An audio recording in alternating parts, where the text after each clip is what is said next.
si Varsha-nya doang sih. Kayak dia pakai satu Astra's Eye-nya kan bisa, atau skill 2-nya kan bisa nge-cancel ke Varsha ketika Federal Airstrike.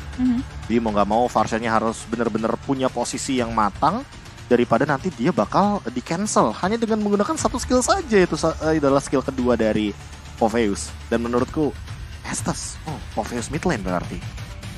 Wow, Yasby. Wow, long time sih yang ngeliat ya Popheus di Gue suka banget picknya, serius. Ini Popheus mid lane dan Hanzo dari Super Ken. Ini dia yang sempat kita bahas tadi banget pas di match yang keempat opening. Yes. Dimana hadirnya meta Ciki, Ciduk dan Kill. Ciduk dan Kill. Tapi masalahnya nggak ada hero-hero kayak Johnson gitu loh yang bisa menciduk dan kill gitu loh. Jadi mau nggak mau Hanzo-nya harus mengoptimalkan early game ketimbang nanti dia ditabrak sama Akai, karena kita tahu sendiri power dari Hanzo ini harus benar-benar menangin match up di early game-nya. Kalah sedikit di early game, Hanzo bakal kacau banget untuk melakukan defense. Ya sih, auto fall off ya, dan ini yang harus perlu diantisipasi oleh pemain-pemain dari Bigetron Beta menyikapi komponen hero yang surprisingly diamankan oleh pemain-pemain dari tim Yasby Esports di game yang pertama. Ini game yang kedua lagi tepatnya sore ini benar-benar menarik sih. Akan ada team fight Infinity yang di-create. Mengingat mereka bawa Estes ini bakal team fight di area sisi mid to the late game sih. Karena dengan tipikal hero yang dimiliki oleh teman-teman dari Yasby Esports, mereka bakal ngandelin god laner mereka Wak Haji untuk nantinya bisa ngambil ke area item-item attack-nya untuk nanti bisa memberikan serangan ke area pemain-pemain dari Bigetron Beta. Wah, ini cuma tinggal ngadu durability sih. Ini key dengan Estes-nya benar-benar mengubah skenario gameplay dari Yasby. Yang game pertamanya mereka agresif, game kedua mungkin mereka kayak lebih santai. Kalem slur, info main santai gitu. Info main santai, Nah, oke. mereka gak bakal mau buru-buru sih. Kalau buru-buru kayaknya mereka bakal ngelakuin blunder yang fatal banget. Justru jadi Bigetron Beta yang harus bisa manfaatin early advantage-nya. Karena di game yang pertama mereka kan udah terbawa suasana, udah terbawa alur dengan komposisi hero yang nyaris sama. Bahkan banyak sekali di sini hero ofensif yang diamankan oleh Bigetron Beta. Terus bisa banget maksimalin dari area sisi early-nya untuk bisa catch up nantinya di area sisi mid game to the late game. Di area sisi bottom lane, Wak Haji udah mulai terkena damage yang diberikan oleh seorang Saken. Harus hati-hati juga di mana Ki sudah mulai terdeteksi pergerakannya oleh seorang Aldo yang menggunakan jet ke area sisi depan. Bahkan dan Cutie juga ikut serta untuk memberikan surprise damage ke area depannya, membuat satu pemain dari tim Yasby harus ditumbangkan begitu saja. Cukup mahal ketika god lane mereka yang harus hilang. Ini masalahnya kalau kita ngelawan Moskov ya, itu cuma ada satu kata, watch your back. Watch your back. Hati-hati, belakangnya takutnya tembok kan. Ditancap pakai Spear of Misery. Jatuhnya kayak Wak Haji tadi barusan di First Blood. Langsung hilang gitu saja untuk sekarang. Super Ken udah level yang keempat. Coba buat Pinnacle Ninja ke arah depan dengan jurus yang terbangnya. Ini bisa dibilang benar-benar power banget dari Hanzo di early game. Dan ingat, dia bawa High and Dry. Jadi Yasby, siapapun yang sendirian, wah ini bakal jadi makanan santapan early yang mahal banget buat Super Ken. Ya sih, dinner ya buat Super Ken. Apa ya? Appetizer. Di game yang kedua kali ini. Tapi Turtle sudah mulai hadir. Apakah berbeda dengan game yang sebelumnya? Akan ada satu buah kontes yang dijalankan karena Super Ken bakal fokus terlebih dahulu ke area objektif Orange Buff. Satu buah damage dari seorang Larashi yang memantau pergerakan dari Rondel dan juga Joey. Buat mereka harus melakukan reset. Terlihat Turtle berhasil diamankan begitu saja. Satu pemain dari Yasby di area si bottom lane pun harus ditumbangkan. Wak Haji harus hilang untuk kali kedua, tapi Super Ken nyaris saja tewas di tangan seorang Yans yang berhasil mendeteksi bayangan asli atau wujud asli dari seorang Super Ken. Iya, itu hampir terjadi sebuah point kill dari Yasby, namun damage-nya masih kurang cukup dan kita tahu sendiri bahwa Flame Shot di early game tidak begitu power dan bahkan ada korban jiwa lagi dari Rondel. Hilang di area river dan jungle milik Yasby. Melihat potensi dari Bigetron Beta yang sudah unggul semenjak early game tadi. Yans kayaknya harus lebih berhati-hati juga karena lihat dan Cutie sudah melakukan rotasi yang benar-benar cepat banget dari early game. Federal Aspect pun digunakan dan tersisa satu tetesan lagi namun tidak ada pasif.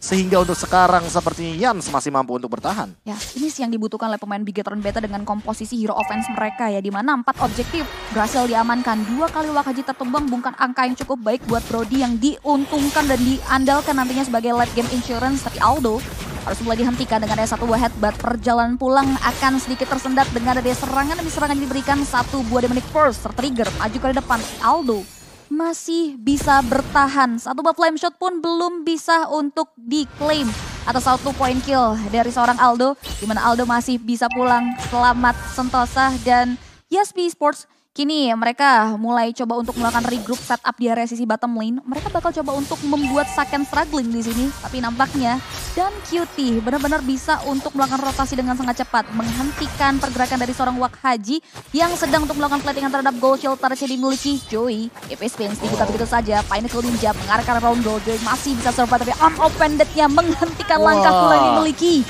oleh seorang Joey. Joris tumbang, kemudian satu meter yang dikeluarkan. Wak Haji coba untuk mengklaim karya 1 poin kill. Nampaknya dua pemain Bigetron Beta masih bisa selamat di menit kita yang keempat. 2 untuk nothing. Wah ini 5-0 loh. Bener-bener early game yang menguntungkan sekali bagi Bigetron Beta. Terutama ketika kita melihat Super Ken udah level 7. Ingat dia punya source skill yang powerful banget untuk mengamankan kontes-kontes objektif. Termasuk buff juga ya.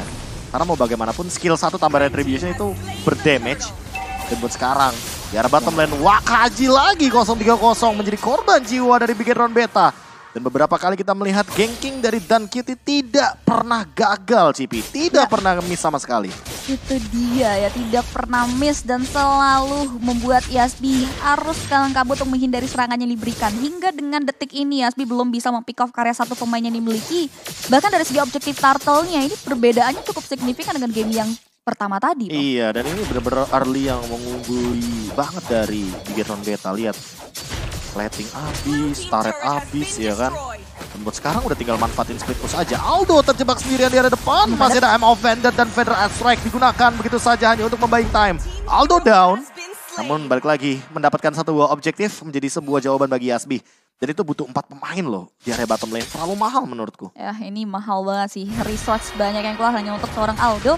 Tapi setidaknya ada 1 buah objektif yang berhasil diamankan. Tapi Pinnacle Ninja mengarah ke area seorang Yancy yang ternyata masih belum bisa untuk diklaim karya 1 poin killnya. Top lane. Di area top lane, Saken udah mulai sweeping ya dari area sisi bottom ke area top. 1 objektif turret nampaknya masih bisa diselamatkan oleh seorang Yasbi. Ini persis sama Bigetron Beta yang terbawa suasana oleh teman-teman Bigetron. Mereka masih berusaha semaksimal mungkin untuk mengulik terkait pola permainan yang agresif dikeluarkan oleh teman-teman Bigetron Beta untuk game yang kedua. Ya ini namanya info turret slur. Dihancurin satu-satu. Top lane udah hancur ya kan. Mereka lanjut pasti ke top lane juga. Pasti ini sih, ini mereka bakal objektif ya kan? banget sih. Ya biarin aja narasi di bawah. Kan dia nahan banget itu. Wak Hajinya under level soalnya, level 8. Dan bahkan kayak maksain aja Wak Hajinya dengan flickernya. Narasi kan punya ultimate Battle Fighters. Kayak dia kuat sih untuk nahan sendirian. Asalkan ya, dan QT-nya bisa backup damage yang cukup. Menurutku 2 lawan 3 di bawah aja udah pasti bakal dimenangin sama Bigetron Beta. Apalagi dalam keadaan ini mereka leading loh. 4.000 gold, ingat 4.000 gold. Itu bukan angka yang sedikit menurutku di early game. Ini pasti mempengaruhi item yang sudah dikantongi oleh hero-hero penting yang dimiliki oleh Bigetron Beta. Last Turtle bakal coba untuk dilakukan kontes. Grab Spectre belum mengenai sasaran target. Lihat Joey masih bisa berdua ke belakang. Apa pada korek 3 member. Lipo lagi dengan 1 buah Feather Strike yang dikeluarkan. Turtle berhasil diamankan dengan retribution yang on point coming from Super Ken. Bakal coba di-follow lagi dengan 1 buah dealing damage yang diberikan mengarah karena seorang Joey. Joris tumbang. Roundel coba untuk mulai memberikan serangan sebelum dia mundur ke belakang. Menampaknya 3 member Bigetron Beta belum memperbolehkan Roundel pulang secara hidup-hidup. Masih bisa selamat. Berapa Spectre lagi-lagi dikeluarkan. Nice juke dari seorang Roundel yang masih bisa buying time. Namun sayang sekali di mana serangannya diberikan oleh seorang Narasi belum bisa dihindari. 2 member tumbang, 3 objektif total berhasil diamankan oleh pemain Bigetron. Wah tapi lihat si itemnya, levelnya, Super Ken bener-bener sakit banget karena depan sana Ki. Bakal jadi target operasi dan hampir saja dihilangkan sendirian dengan kehadiran dari Hanzo. Super Ken yang benar-benar unggul hampir 4 level loh. Ini jatuhnya dengan kehadiran dari Hanzo. Dia kayak farming 2 lane di tempat yang berbeda. Yang satu dalam keadaan Pinnacle Ninja, yang satu dengan menggunakan retribution-nya. Yans lagi dan lagi harus dihilangkan. Kali ini di area top lane. Pick off demi pick off pun akan menjadi sebuah santapan bagi Bigetron Beta. Dan lagi-lagi ketika kita ngomongin soal mid lane turret, kayaknya bakal sulit banget untuk menembus pertahanan dari Bigetron Beta. Karena kehadiran dari Hanzo inilah yang membuat Yasbi tidak bisa mendobrak bagaimana minion di area mid lane. Mereka benar-benar struggling banget di game yang kedua kali ini. Dimana pola permainan dari Bigetron Beta membuat mereka kalang kabut untuk bisa memberikan serangan balik. Bahkan di sini kita lihat juga di mana Narasi ya beberapa kali dengan Bravest Factor-nya menyulitkan permainan dan juga setup dari pemain-pemain Yasbi. Udah golden staff nyebelin. Udah perih banget sih, Saken. Lempar, corrosion ya kan. Mid lane lagi, Mungkin ada pergerakan dari Super Ken. Feather Astrake Astrake pun digunakan mencoba untuk mengincar ke arah Ki. Sepertinya Ki bakal jadi target utama. Tapi Wakaji dengan Torn Apart Memory hanya memberikan satu lontaran memori buruk saja kepada Aldo. Dan Aldo masih terlalu tanky menurutku. Apalagi dia menggunakan emblem Tenacity.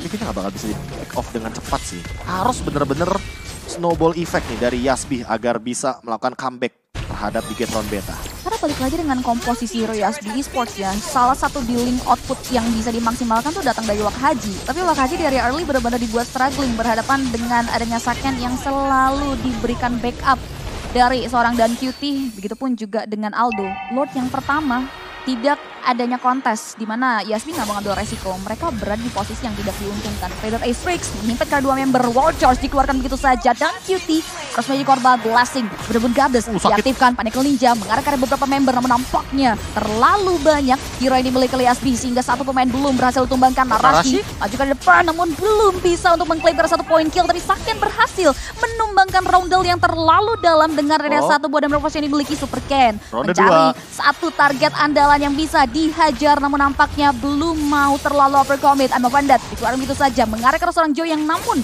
masih bisa selamat dengan adanya headbutt yang dimiliki. Attack speed dari seorang Saken masih bisa ditahan dengan adanya immune effect yang dimiliki oleh seorang Yans namun tidak dengan objektif middle of terterac yang dimiliki. Jory bakal menjadi bulan-bulanan dari seorang Saken yang berhasil diklaim begitu saja. Tiga member tumbang di beberapa menit sebelumnya. Bigetron Beta mulai coba untuk maju ke area di depan pertahanan dimiliki oleh pemain-pemain dari Yasby Esports namun belum ada wave minion di area objektif tersebut.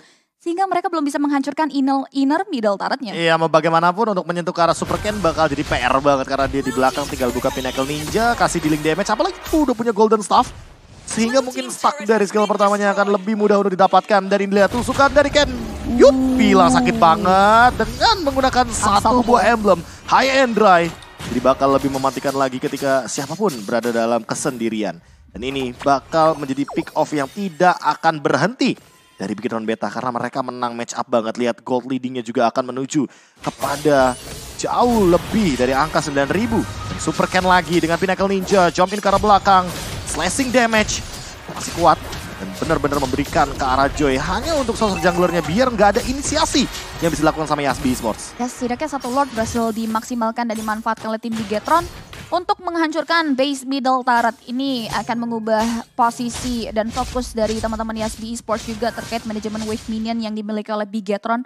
Sejauh ini Bigetron juga belum mau terlalu overcommit ya. Walaupun mereka dalam posisi yang diunggulkan, tapi lihat Narashi jadi salah satu himpitan dengan adanya satu buah heavy spin. Dikolab dengan satu buah damage yang membuat shutdown. Berhasil diamankan, killing spree berhasil disecure oleh seorang Wakaji. Belum berhenti sampai di sana Dan Cutie membuka satu buah Astrake-nya. Double kill berhasil diamankan oleh seorang Saken. Looking for triple kill. Di mana satu pemain dari Yasby harus ditumbangkan. Disitu dengan yang satu base turret yang harus dihancurkan Saken. Coba untuk mulai mempoking karya objektif damage karena wave minion sudah mulai hadir dari sisi top lane sana. Immortality yang dikeluarkan belum dipecahkan begitu saja karena seorang Aldo. Tapi mega kill tak terelakkan datang dari seorang Wakaji yang membuat teman-teman dari Bigetron Beta harus mundur ke area lini belakang. Aldo yang tertinggal di rombongan harus ikut serta menyusul karya temannya. Bahkan Pinnacle Ninja yang dikeluarkan belum bisa dimaksimalkan oleh Super Ken untuk maju ke area lini pertahanan yang dimiliki oleh pemain-pemain Yasby Esports yang masih bisa bertahan. Sayangnya nggak ada yang bisa menyentuh ke arah lini belakang sehingga Super Ken walaupun dia terkena efek slow selama 4 detik tapi dia tidak bisa berjalan lagi atau dikejar lagi oleh teman-teman dari Yasby. Dan buat sekarang Narashi mencoba untuk melakukan sebuah scouting ke arah depan. Throw of Destruction dikeluarkan. Super Ken dengan retribution-nya. Mana dia? Dia level 15. Pinnacle Ninja, Retribution. Super Ken mengamankan satu buah Lord yang sangat mahal sekali. Wakaji bakal dikejar. Super Ken mencoba untuk mengincar ke depan. Tapi dia tumbang sendirian. Torn Apart Memory digunakan. Dan Yans juga harus hilang. Satu ditukarkan satu. Nggak ada Dan Cutie. It's okay. Yang penting untuk sekarang tim fight-nya akan berlanjut lagi. Dan bakal ditabrak lagi dengan Lord yang kedua. Yes, Lord yang kedua yang dimana nantinya akan dimaksimalkan oleh teman-teman Bigetron Beta dengan wave management minion mereka di area sisi pertahanan yang dimiliki oleh Yasby. Di sini kita akan lihat dengan adanya Wakaji, mereka bakal coba untuk memberikan penanganan dan defense mekanisme terbaik mereka terkait Lord yang hadir dan juga wave minion yang dimiliki oleh Bigetron Beta. Satu buah Malefic Roar sudah ada dalam tubuh dari seorang Saken Joey. Bahkan sudah mulai terkikis dengan FC yang dimiliki, bahkan coba diklaim dengan adanya satu buah Pinnacle Ninja. Namun di cancel begitu saja dengan adanya heavy spins yang dikeluarkan Lord. Akankah masih bisa ditahan karena base turret yang ada di area sisi bottom lane belum bisa diselamatkan oleh pemain-pemain dari SB Esports. Bigetron Beta memilih untuk mundur secara teratur. Ingat beberapa kondisi dari hero mereka dalam kondisi yang tidak prima sehingga mereka memilih harus untuk reset dulu. reset dulu. Tapi menurutku ini bisa jadi ancaman juga sih. Kayak ngeliat Yasbi dengan Estes, dia untuk fight berlimanya bakal power banget. Dan PR dari Yasbi itu cuma ada di Varsha, bukan di Moskovnya. Moskovnya bisa jadi ancaman, tapi menurutku dan Kitty selama ini yang memberikan dealing damage ke arah belakangnya langsung, ke arah Ki. Apalagi dengan Estes yang kita tahu sendiri, ini dia punya Oracle tapi nggak punya item seperti Athena Shield. Menurutku perlu dipertimbangkan dan perlu untuk diperhatikan juga bahwa di sini magical damage daripada Dan Cutie ini bakal benar-benar pedih banget. Dia udah punya satu Magicon. Nanti bakal mungkin akan menuju kepada Holy Crystal karena dia pun udah punya satu body fine blade. Levelnya pun 13. Wild Charge digunakan. Heaven Spin. Oh my god, teamfight pun dipaksakan. Tapi lihat Roundel di arah belakang terpisah sendirian. Langsung ada heal up. Blessing of the Moon Goddess. Dari satu buah Estes dan ternyata tidak bisa menumbangkan siapapun. Roundel hanya menjadi bulan-bulanan warga Bigetron Beta di arah belakang. Saken mencoba untuk memanfaatkan wave minion yang ada karena mid lane minion yang akan bergerak sesaat lagi. 10 detik lagi sebelum menuju kepada wave minion dari Yasmi. Langsung ditarik 3. I'm offended. Please communication. Tapi Wakaji bakal tumbang. Shutdown diamankan, killing spree, bahkan Blade of Despair menjadi item jawaban dan langsung menuju kepada base karena wave minionnya akan masuk